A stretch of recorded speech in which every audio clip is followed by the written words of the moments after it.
Welcome back to another video. Today I'm discussing a character that should not exist, and that's Juzo. Now, Juzo is mentioned and talked about in the in the Itachi novels, as well in a backstory filler kind of thing in the Naruto Shippuden franchise in a little time skip, as we see him hold the execution blade that we know that Zabuza does hold in the first part of Naruto. Now we see Juzo eventually lose his life against the fourth Mizukage, rather the fourth or third Mizukage, against that tailed beast, as he tries to swing his sword against a tailed beast bomb and lose his life. Of course, Itachi thought this was unwise of Juzo, but Juzo's like, yeah, I could do it. I could do it.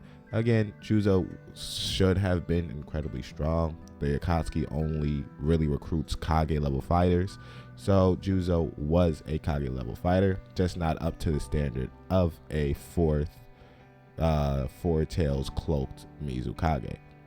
Then again, my only question about that arc was Obito controlling her still and just wanted him packed up, or he just or the fourth Mizukage still retained the consciousness at that point of the story.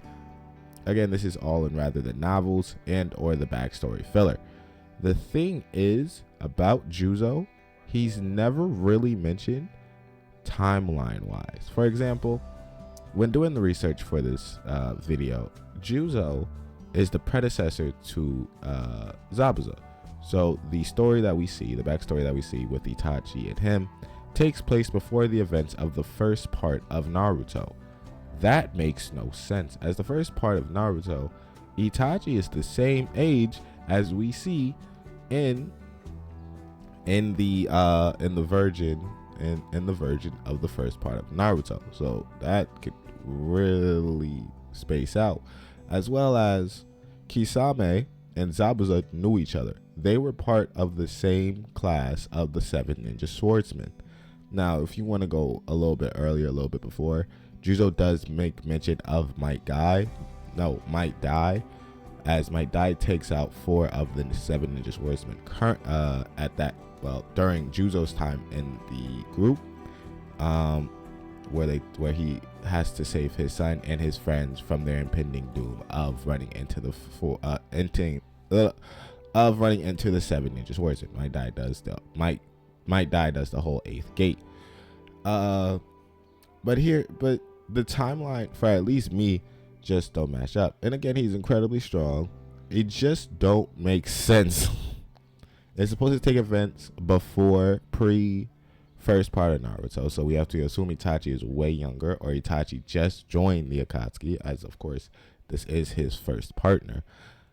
But if this is well before the first part of Naruto, Itachi should be way younger.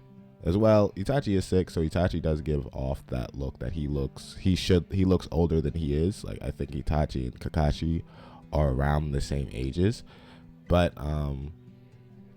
if you want to make it don't make sense to me. Because if you want to say, oh, Juzo lost against the 4th Mizukage, the blade was inevitably broken, the 4th Mizukage has to goes to the swordsmith of her villages, fix it up, and gives it to Zabuza. The thing is, Zabuza was incredibly skilled within his swords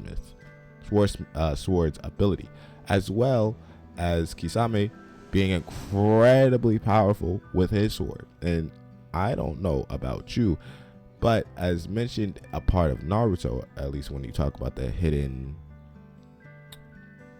village, it takes years and years to train with these swords, inevitably killing your peers, to work your ranks up, to gain the sword, and to become as powerful. To say he did all that between when we first enter the Land of Waves arc and from Itachi's flashback go crazy. That's why I'm saying this character doesn't need to exist. For example, he's never mentioned in the show. He's not brought back through Edo Tensei, and the execution blade doesn't get touched until Shippuden, when I can't remember his name, until one of the Team Taka's members inevitably picks up the sword from Zabuza. funeral, as he calls Zabuza his, his sensei, to say the least. So it's weird. It's one of these characters that shouldn't exist, are stuck in the limbo of canon and filler, because he's not brought back, he's not mentioned, he's not in the reincarnation, reanimated shinobi. He's not part of that. He may be incredibly useful, as most of the 7 ninja swordsmen came back via reanimated. He was not.